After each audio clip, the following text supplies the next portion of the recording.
Let's look closely now, once again, at the anti-Semitism report. This is meant to be a blueprint to stamp out anti-Semitism that has arisen and gotten worse in this country since the October 7 attacks. Joining me live now is Executive Council of the Australian Jewry Chief Executive, Alex Ryvchin.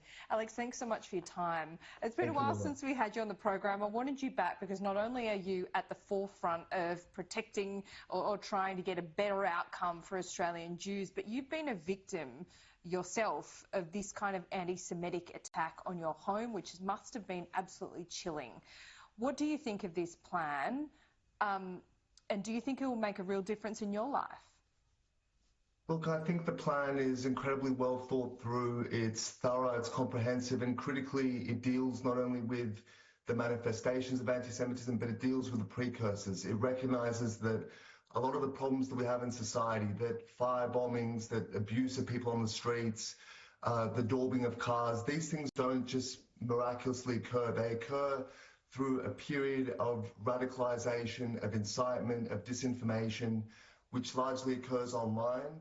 And then it becomes embedded in the culture, becomes normalised, even glamorised through our cultural institutions, university campuses, and so forth. And it understands the role that all facets of society have to play in confronting this evil, because it's done immeasurable harm to our society, to individuals, to the sense of community and inclusiveness in this country.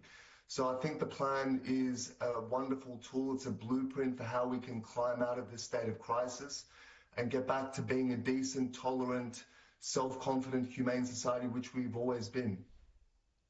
Has anything improved or gotten worse in the last couple of months? Because sometimes it's not always forefront in the headlines, but that doesn't mean things are changing for people like you. That's absolutely correct, Laura. And, you know, after the shocking events of January and February, when you had that sequence of fire bombings, things kind of died down in that respect. And particularly with the announcement by the federal police that the Jewel caravan incident was a hoax in their language, that's how it was characterized. I think a lot of people use that to then deny the existence of anti-Semitism generally, to serve a particular agenda.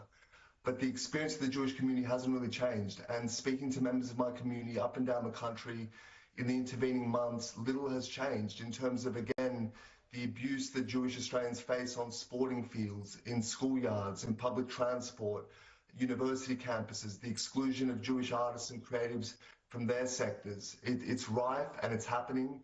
And really, it was only with the escalation of events in Melbourne last week that, again, this issue was put on the national radar. But there's a serious problem in our society. And again, this is why this report is so critical, because it's not merely about policing or law enforcement and dealing with the manifestations, the results of anti-Semitism. Yeah. It tries to actually grapple with why this is happening and how we can create a better society for everyone.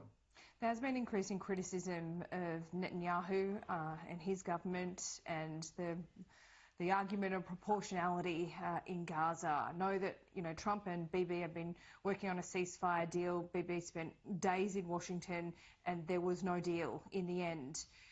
What is your view? I know you're following events very closely. If there is some kind of ceasefire deal, a way forward in Gaza, do you think that has a direct effect on the way that affects Australian Jews and the anti-Semitism that's been directed at them?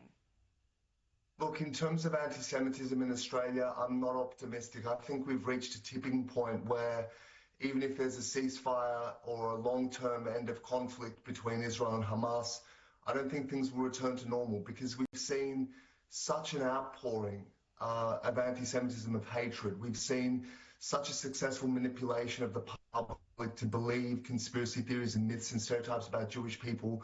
It won't simply evaporate. I think we will return to a period where these views lie kind of in a state of latency in society. But again, all that it will take will be another flashpoint and we'll have another eruption. So the things that have occurred in the past 2 years, I believe will be with us for a long, long time to come, which is why, again, we need a comprehensive plan to actually grapple with this, to try to wind things back, to try to restore rationalism to our public conversations in our society. And again, education is at the heart of Gillian Siegel's plan. It's at the heart of what we as the ECAJ have been campaigning for a long time. We still believe that with the amount of disinformation online and the amount of negative hostile actors, foreign interference by regimes, all of these things, our best antidote is to build a rational, strong, mentally competent society that can withstand all the distortions. I think that's what we have to do, and it begins with the individual and with the homes and the families. Alex, always good to talk to you. Thank you. Thank you so much, Laura.